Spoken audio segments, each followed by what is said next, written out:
கிறிஸ்துவுக்குள் பிரியமானவர்களே, இந்த வேளையிலும் உங்கள் அனைவருக்கும் இயேசு கிறிஸ்துவின் நாமத்தினாலே என்னுடைய வாழ்த்துக்களை தெரிவித்துக் கொள்ளுகிறேன். இன்று யோவான் 6:15 நாம் தியானிக்கலாம். ஆதலால் அவர்கள் வந்து தம்மை ராஜாவாக்கும்படி பிடித்து கொண்டு போக மனதாயிருக்கிறார்கள் என்று இயேசு அறிந்து மறுபடியும் விலகி தனியே மலையின் மேல் ஏறினார் என்று வசனம் கூறுகிறது. அக்காலகட்டத்தில் ராஜாக்கள் ஆளுகை செய்யும் அந்த காலங்களில் குடிமக்கள் உணவு, தண்ணீர், உடை ஆகியவற்றிற்கு அலைந்து திரிந்தால் அந்த நாட்டை ஆளும் அந்த மன்னனுக்கு அது மிகவும் பெரிய அவமானமாக இருக்கும்.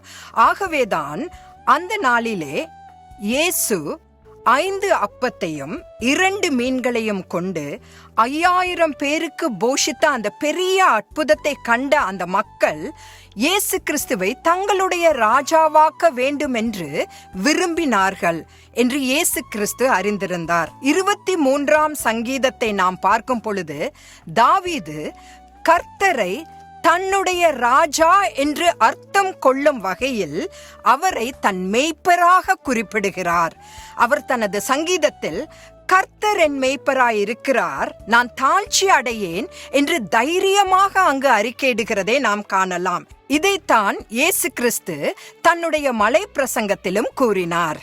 அவிசுவாசிகளும் அந்நியர்களும் தங்களுடைய பரலோக தகப்பனை அறியாததன் நிமித்தமாக இந்த உலக பிரகாரமான காரியங்களை நாடி தேடி ஓடுகிறார்கள். ஆனால் அவருடைய சீஷர்களாகிய நாம் பரலோக தகப்பன் நமக்கு இருக்கிறபடியினால் நாளைய தினத்தை குறித்து நாம் கவலைப்பட வேண்டியதில்லை என்று இயேசு உறுதியாக கூறுகிறார்.